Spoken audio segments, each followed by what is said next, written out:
Serial यह रिश्ता क्या कहलाता है में अब आने वाला है एक ऐसा जबरदस्त मोड़ जो हर दर्शक के दिल और दिमाग को हिलाकर रख देगा।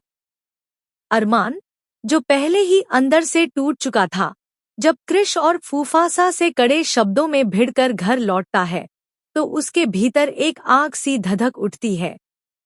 वह अब तय करता है कि चाहे कुछ भी हो जाए, वह दादीसा को उनका न्याय और हक जरूर दिलाएगा। दादीसा इस वक्त उससे नाराज जरूर हैं, पर अरमान जानता है कि उनका वह गुस्सा उनके अंदर छुपे दर्द और वर्षों की तन्हाई का परिणाम है। वह खुद को मिटाकर भी इस टूटते परिवार को बचाएगा। परिवार के टूटने, बिखरने और अपनों के दुख में डूबते देखकर अरमान का सब्र आखिरकार टूट जाता है। अब वह एक बड़ा फैसला करता है। वह क्रिश और संजय बंसल के खिलाफ धोखाधड़ी और संपत्ति हड़पने का केस दर्ज करवा देता है। इस केस की गूंज पूरे इलाके में फैलती है। जब पुलिस पोतदार हाउस में दस्तक देती है तो वहां का माहौल एकदम स्तब्ध हो जाता है। क्रिश की गिरफ्तारी की खबर जैसे घर के हर कोने में आग लगा देती है।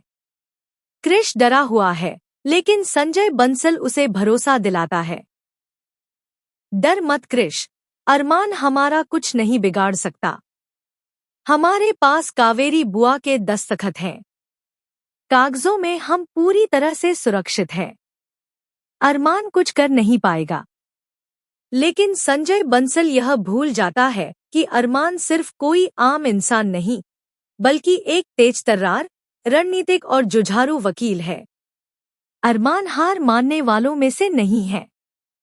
वह हर एक दस्तावेज, हर एक गवाही, हर एक झूठ की परत को चीर कर उस सच के बहुत करीब पहुंच चुका है, जो सिर्फ धोखा नहीं, बल्कि पूरे पोतदार परिवार को तबाह करने की एक बड़ी साजिश थी।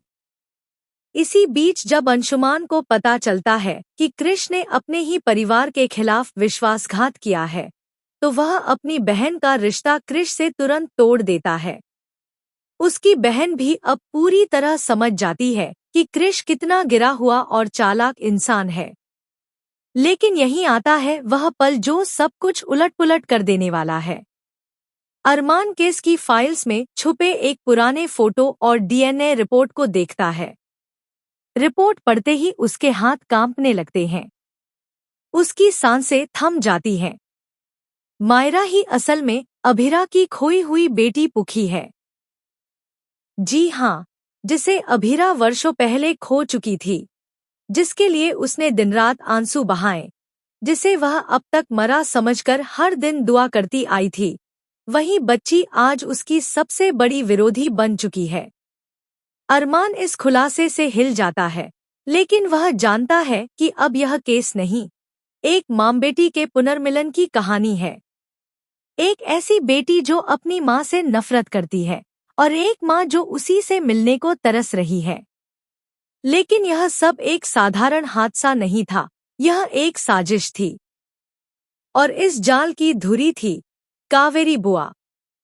वही कावेरी बुआ जिसने कागजों पर दस्तखत किए थे, वही जिसने मासूम मायरा को अपने स्वार्थ के लिए बंसल परिवार को सौंप दिया था और एक झूठ के ऐसे जाल में फंसा दिया जिससे निकलना लगभग नामुमकिन था। लेकिन कहानी यहीं खत्म नहीं होती। एक बड़ा झटका अभी बाकी है जो सामने आने वाला है। वह गद्दारी की एक और परत खोल देगा। वह कोई और नहीं बल्कि फूफासा है।